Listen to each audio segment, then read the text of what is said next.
I'm George Rowland, and this show is called Rowland on Main. And we're back. We took a 2-year hiatus because there was a lot of new stuff coming down, a rejuvenation, if you want to say, of Main Street in downtown Woodland. 2 years ago we did this show. There were a lot of old school businesses. Well, some of them went out and a lot of new ones came in. So what the idea of this show is to introduce you to those new businesses, take you inside, talk to the owners, ask them, hey, why downtown? And I think you're going to like the answers. So come on, Woodland, let's go do Rowland on Main. So today, we are in front of one of the most iconic buildings in Woodland, the bank building at the corner of College and Main. And it actually was built as a bank. But then it's turned into a restaurant called The Bank, and it was also the home of Paco's Mexican restaurant. But now, it's called Father Paddy's Irish Pub. Let's go inside and let's meet Pat, the owner. You're gonna like this, people. You kept the inside intact as much as possible, and well, you really can't miss it. Come on, let's go. So I'm sitting here with Pat, the owner of Father Paddy's. Now, Pat, I gotta ask. First of all, thank you for opening this place. This building itself needs to be looked at. I mean, this is like I said before, this is an iconic building in downtown Woodland. What made you come up with the concept of Father Paddy's Irish Pub, and why? Are you insane? Yes. Okay. Yes, that would be yes to the insane part. But one has to be pretty much insane to want to share a party with a whole city. The reality of it is when I was younger, I spent a summer in Scotland, not Ireland, but my family is from Ireland. But I spent a summer in Scotland, and I fell in love with the pub culture while I was there. Had decided at that point in time that perhaps opening a pub was a good idea. And by the way, I'm 19, 20 years old at that point in time. At that point in time, I was a music major at Cal State Long Beach. I was going to be a music teacher. I was going to be a band director. Bobby Rogers, somebody like that, John Abagana. That was all going well. That was my plan. I was going to be a music teacher, and then eventually I figured out that that really wasn't where my life needed to be. So I went and told my wife, hey, I think I'll not do the music business, and what I think I'll do is I'll do the pub. And my wife Kathy says, sounds great. By the way, I'm pregnant. Oh, then I guess I'll go get a real job. So what happened was life happened, and other careers and other wonderful things that were part of my life. I raised children, had all kinds of good things in my life. When I turned 50, I decided that what I really wanted to do was the pub. And so my wife and I, we talked about it, and we decided that in about a 5-year time span we could come up with what we needed to open the pub. And so we made a plan, worked the plan.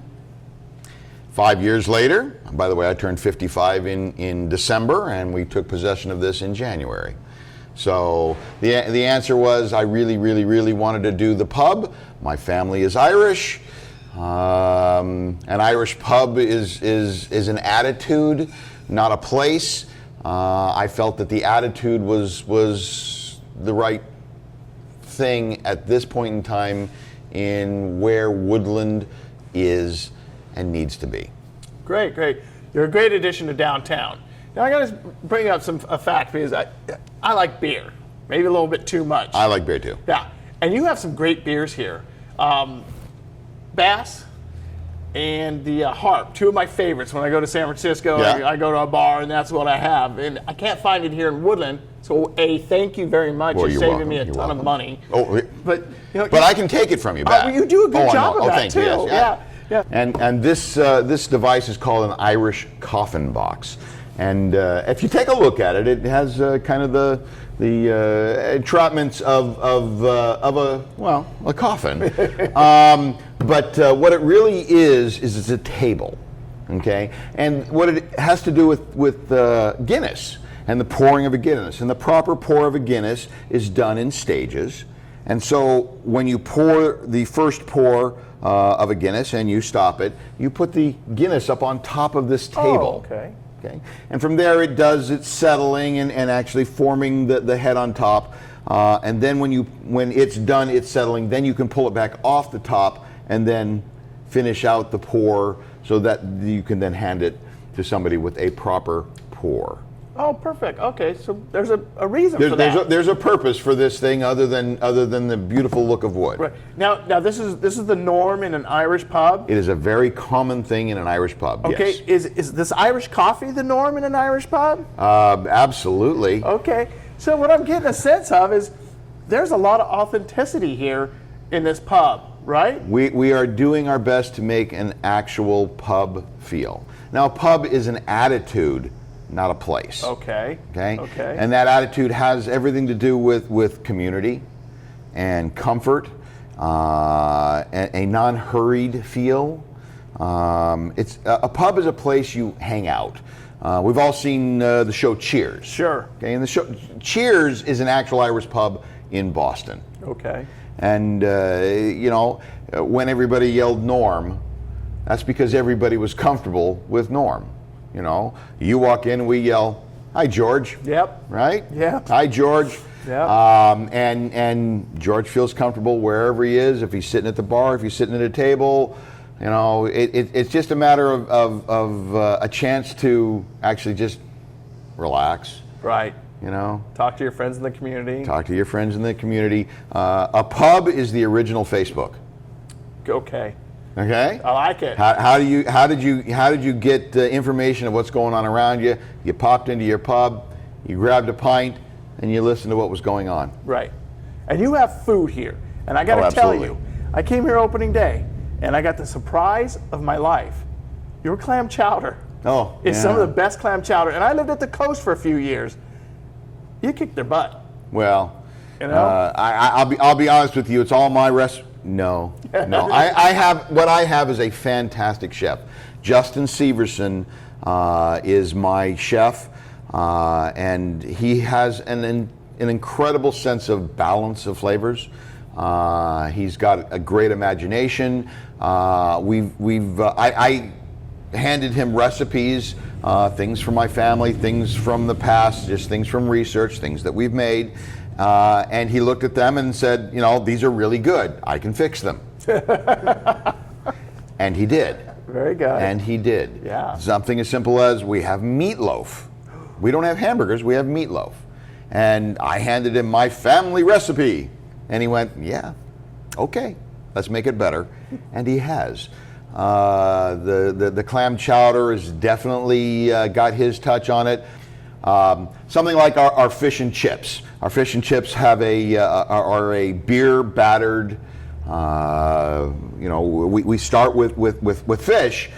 We use Alaskan cod. We cut from the fillet. We cut the strips that we're looking for. We hand dip. We then fry. It's nothing that's prepackaged. It's not an already made product that is kind of common in restaurant world. Right. We hand make as much as we can. There's no cans involved in our bean soup. They're not canned beans. We start with dry navy beans. When we make our shepherd's pie, it is lamb shoulder. It braises for about 5 hours. We chop all of the vegetables ourselves. In restaurant world, there's prepackaged everything, but we don't do that. We start with the fresh vegetables. We start with good quality meats. Cut them down as we need them to be. We actually cook here. Right. You don't reheat. We don't just reheat. Okay. So Pat, we talked about the fish. Oh yeah, the beer battered fish. Okay. What are chips? Chips. Well, we make our own kettle chips. In Ireland, they would be called crisps. But if we called them crisps, Americans, Californians wouldn't know what to do with that. So they're kettle chips, and when we actually hand cut We've got a meat slicer is actually what we do, and we take our gold potatoes and we hand slice lots of potatoes.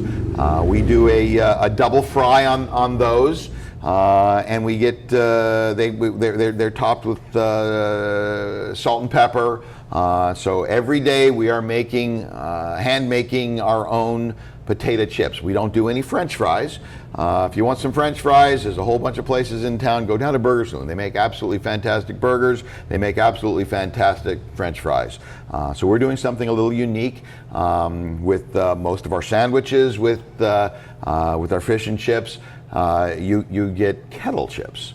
We also have those same kettle chips as an appetizer, which you can get. It's just a pile of chips.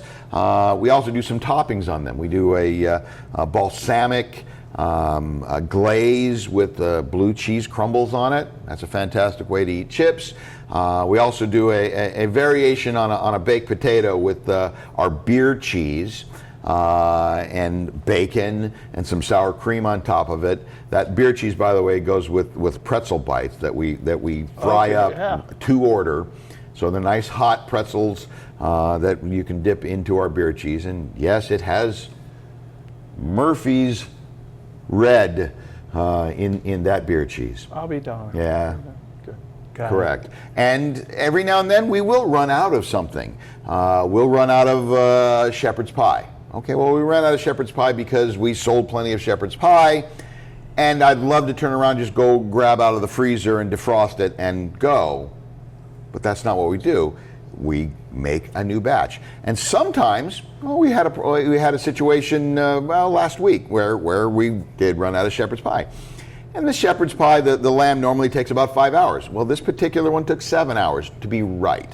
We just don't serve it until it's right. Good. Yeah. What is shepherd's pie? Shepherd's pie. Shepherd's pie is first off, the word is shepherds, not cow. Right. Pie. Oh, wait. Cow pie. Not cow. Cow pie is a completely different story. So shepherd's pie has lamb in it, not beef. Right. Okay. So we braise our lamb down, and basically shred it. It's served with a variety of vegetables, peas and carrots and onions and celery, parsnips, and that's put into a little bit of a gravy. It's not a lot. It's not a real saucy thing, and then that goes into a what they call a boat, but it's a plate, a little bowl, and then we top that with our mashed potatoes. That then gets put into a broiler to brown off the top of that. So it's potatoes and meat and vegetables. The perfect menu. It's a pot pie. It's pot pie. Yeah. But better. But better. I like it. Yeah. Good for you. So. You have so much other stuff on the menu. Oh yeah, we have all kinds of things on the menu. One of the things that we really focus on is local, especially on all of our produce. By the way, our lamb comes from Superior Farms in Dixon. Yeah. The produce, we use Produce Express, which sources very local. We are the produce area, and most of it comes right out of the Sacramento area, definitely out of the Sacramento Valley. And we try to keep as local as we can on our products. We've got all kinds of Irish dishes. We the fish and chips, bangers and mash. Our banger actually comes out of Fairfield, of all places. I'll be darned. We searched all over the place to come up with a good banger. A banger is a sausage. It's a pork sausage. The history on a banger is kind of interesting, but it has everything to do with World War I and meat rationing. And during World War I in Britain, they created a sausage that actually had a bunch of bread in it. Oh, really? Okay, and that bread was all ground on in, and as the pork sausage would cook, the oils from the pork would get into the bread would expand, and it would crack the housing in the pan, and it would bang. I'll be going. That's why a banger is called a banger. They still do have some bread product in it. It is actually part of the feel and texture that makes a banger. It's actually a very fine grind, and it's kind of a softer sausage. Our particular sausage actually, compared to an actual Irish, if you went to Ireland and got a banger, they're actually a little more mild in flavor than the American palate really wants. I found this particular sausage, and it is got all the classic flavors. Definitely has the right texture, but the flavor profile is turned up just a little bit, and I think it actually fits the California American palate just a little bit better. People do really seem to love it. I've had people from all over Britain, Australia, definitely Ireland, and I says, well, so how's the banger? And their answer was, it measures up. Very good. It measures, and by the way, from somebody from Ireland who says it measures up, that's a big statement. Hey man, that's the goal, right? That's the goal. Yeah. The Whiskey Vault. Well, the Whiskey Vault, that's my personal play toy. I'm a flavor snob. I use that word snob. It's okay. I'm kind of a foodie. I enjoy and love unique and interesting flavors. To me, whiskey, of all of the alcohols, and I include wine into that, has the most diverse sense of flavors. The flavor profile varies greatly from one direction or another. Wine has the same kind of thing. It's quite diverse sense of flavors, and how and what you would taste when you're tasting them. A lot of people know their wines. We have an absolutely fantastic wine bar, Uvagio, right down the street. Sure. You want to go do the wine thing, please go down and see them down there. They do a great job. Yep, Andrew does a fantastic job. Andrew What a fantastic guy he Yep. is. He's definitely got a good palate. He knows what he's talking about. You ask him questions about directions that you might want to go because I liked this particular wine. Where can I go now? He's got it. Good. He's really good. But I'm kind of trying to do that same thing with whiskey. There was a vault here in what was the old bank. It's an old bank. And we turned around and says, well, what are we supposed to do with that? And a few friends of mine had suggestions. Some of them I took, some of them I did not. Actually, Al Eby down at Blue Wing Gallery, Sure. He and I were talking about it, and he goes, man, the Whiskey Vault. And I looked at him and I says, the Whiskey Vault? That is a fantastic idea. So I thank Al on that one. Very good. But what we did is we turned it into a whiskey education and tasting room. So what I do is I do a lot of teaching about what whiskey is and discern people's flavor palates, the types of things that they eat and drink that are not necessarily, I ask questions about coffee. Do they drink bold coffee? Do they drink mild coffee? Do they cream it? Do they only drink Irish coffee? By the way, Irish coffees are good here. Yeah. So we question their palate and find out the directions that they might like, and then I try to pair them up with some whiskeys that work for them. I had the question last night. So, what is the best whiskey? And my simple answer: the one you like. Good for you. It's the cost of it, the age of it, the particular make of it, the brand of it, any of that doesn't matter. Do you like it? Is all that really matters. Right on, Pat. There you go, man. Yeah. We go through and we find out what flavor direction you might want to go, and then we try them off. I serve by the ounce in there, okay, rather than the shot or the pour. Okay, an ounce is called a taste. A shot is 1.5 ounces, and then a pour is generally 2 ounces. If you go to most restaurants and order a scotch on, I'd like a glass of scotch. It's generally considered a pour, so there's 2 ounces of liquid poured. Well, that's great. That's a good drink. It's a great way to do it if you're going to sit down and drink something after dinner or something like that. That's just a fantastic way to do that. But if you're here tasting, you're trying, do you really need 2 ounces? No, not really. If you've got an ounce, you can taste across on that. There's enough in an ounce for a couple of people to taste across. Right. And there's no problem with sharing. And then because you only bought 1 ounce, well, you might have room inside of you for another one, and a different one, and a different one, and a different one. The other thing about it is I've made it affordable. Good. The whole concept there is, 2 ounces costs X. Well, half of that X is what 1 ounce costs, and it makes it much easier to try different things. One of the things that I'm not a big fan of, and I've run into the argument, the shoulder angles. Yeah, yes, you want to try it. No, you don't want to spend that much money. Eventually, the shoulder angel that says you want to try it usually wins. Well, in my case, anyway. Well, yeah, mine, yeah, definitely mine. But we've made it more affordable to try the different things.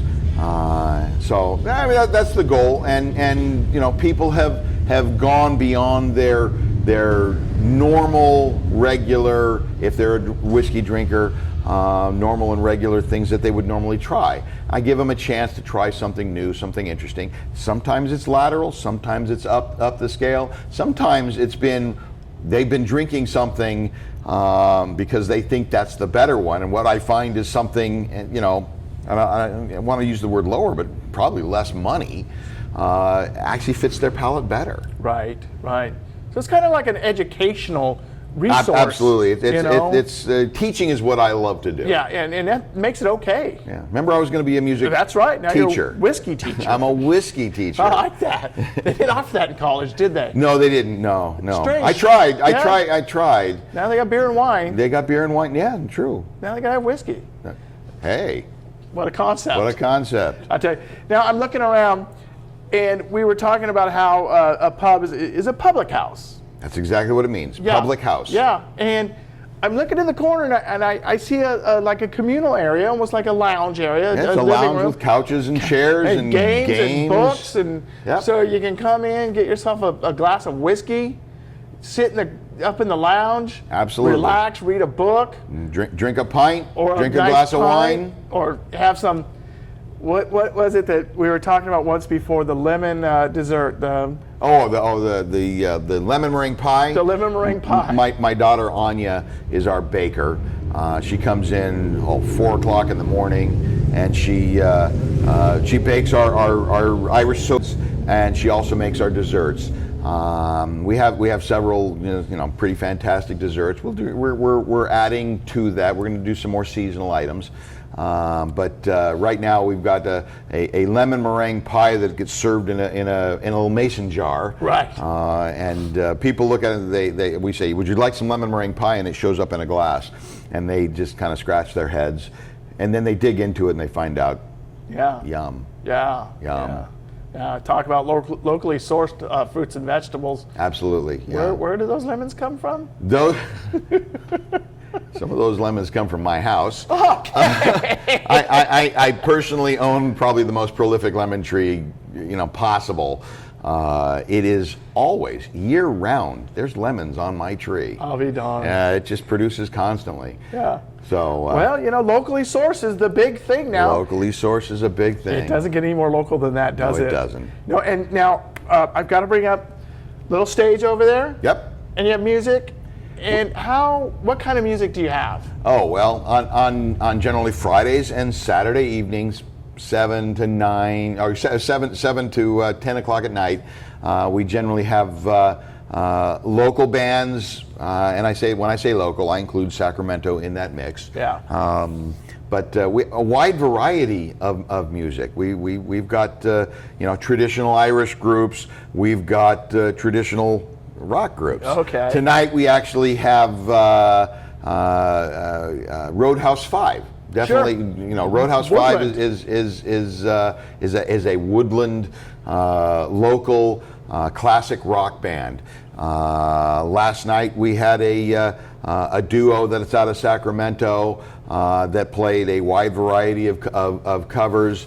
We had an Irish pub band here called Bobby and the Kennedys. They'll be returning. We've had other Irish rock bands called One-Eyed Riley has been here. But then we also get little jazz groups. We've had Groove Service. They're a fantastic little trio. Right. They piano, bass, and drums. Very, very, very talented musicians. Jane Thompson Trio. That's a Django Jazz. 2 guitars and a bass. We've had the Bottom Dwellers, which sure. Bottom Dwellers, again, a local woodland group that plays, well, basically old school rockabilly is really what they are. I've seen them before. Yeah. They're very good, actually. Yeah, so a wide variety. If you Good. go to our website, Right. fatherpaddie'spub.com, Okay. under events, I've got the list of bands that are in and by date. Great. So Great. it's a great way to find out, Good. what might fit your palate. Good. I mean, you've got a little bit of everything here. I see the steel tip darts back there. Absolutely. Hopefully, maybe a league will start We're someday. working on putting together a league. So Great, a bunch great. of people have shown interest in that.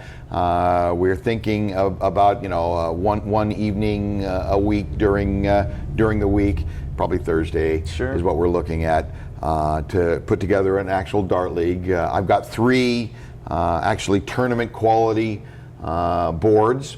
I've got an area set aside specifically for it, and yes, they're real steel tip darts. Yep. That's just the way it was back in the day. That's the way it should be. Yeah. You That's don't the way it see should the be. electronic thing just kind of doesn't have the same feel. No, No, it doesn't. So I mean, I come here. You're open for lunch. You're open for dinner. Correct. You got entertainment. You got a place to sit and relax. You got the beers. Yay. Got the beers. Got the whiskey. Copper and Got the copper copper. top bar with a stainless steel edge. Yeah. An Irish coffin box. I don't know how much more authentic it can get. It's kind of it's fairly authentic. We're Good. trying. Thank We're you trying so very much for hard. coming to Woodland. I want to ask you one more question, but well, maybe not one more. I think there's parking. I asked this question on the internet. Sure. How is the parking? You getting a lot of complaints? No. Good. No, parking. When you're in any kind of downtown area, parking is an issue, shall we say. There is parking on the street, but quite honestly, across the street from us is the Hotel Woodland. There is a huge parking lot Yep. on the backside of that. So half a block away, you've got parking there. Half a block behind us, we have got a city parking lot. Used to be the police department. Sure. Then there's Wells Fargo, and beyond that, there's a whole huge city Yep. parking lot, and that's free parking Yeah. all day long. Okay. No, Yeah. we actually are sitting very, very nice Yes. as far as. I think so too. And I think that way of all of downtown. There's public parking behind almost every building. So, Pretty much. Yeah. So folks that I can't find parking, that's no longer an excuse. It's not walk a block. Yeah, walk a block. if and then if- stagger a block back to your car, or Or- call a cab or the Uber. Uber, Yeah. Uber, A+ Cabs is also one of the local cab companies, Sure. and they are more than happy. Right. If you've had enough that you really shouldn't be driving, we're more than happy to call the cab for you. Right. Good for you. So. Well, before we go, here's the question I think everybody's going to ask. What are your hours? Well, we're open 7 days a week. We're open Monday through Thursday from 11 o'clock until 10 o'clock at night.